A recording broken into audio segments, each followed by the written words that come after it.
ஜாவாஸ்கிரிப்டில் variable டிக்ளரேஷனில் வந்து நம்ம சில கீவேர்ட்ஸ் யூஸ் பண்ணுவோம். வேர், லெட்டு, கான்ஸ்ட்டு அந்த மாதிரி.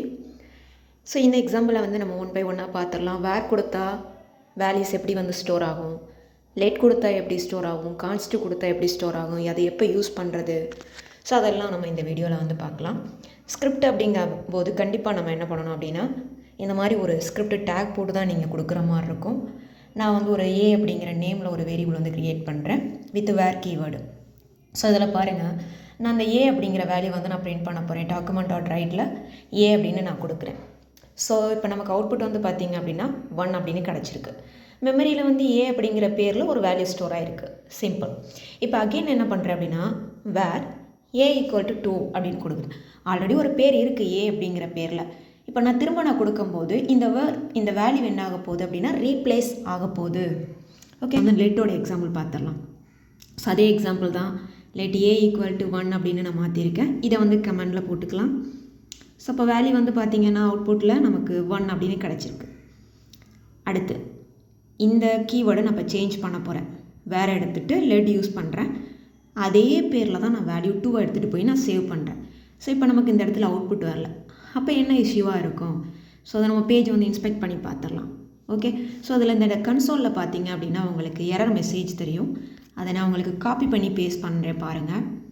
அதாவது நேம் ஆல்ரெடி யூஸ் பண்ணியிருக்கீங்க, திரும்பவும் அதை என்ன பண்ணுறீங்கன்னா கொடுத்து வேறு ஒரு வேல்யூ கொடுக்கறதுக்கு நீங்கள் ட்ரை பண்ணுறீங்க அப்படிங்கிற மாதிரி ஒரு எரர் நமக்கு அக்கர் ஆகிருக்கு.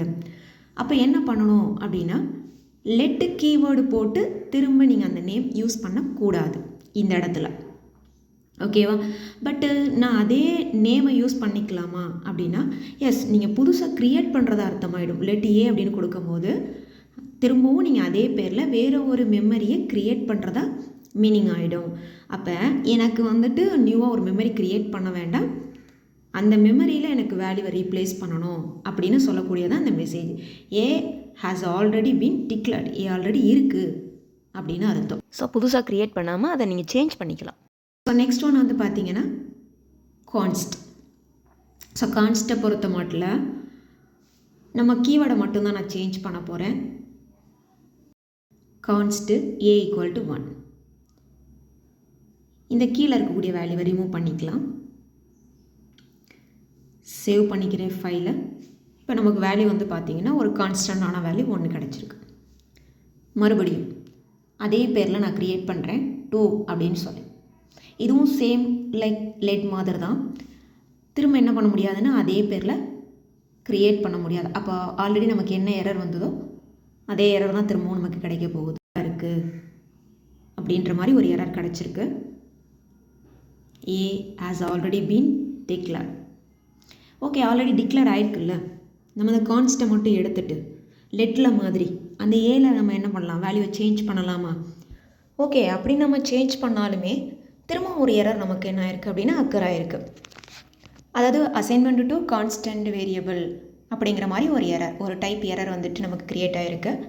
அப்படின்னா ஒரு கான்ஸ்ட் டைப்பில் இருக்கக்கூடிய நேமில் நம்ம ஒரு வேல்யூ வந்து கொடுக்க முடியாது, ரீப்ளேஸ் பண்ண முடியாது.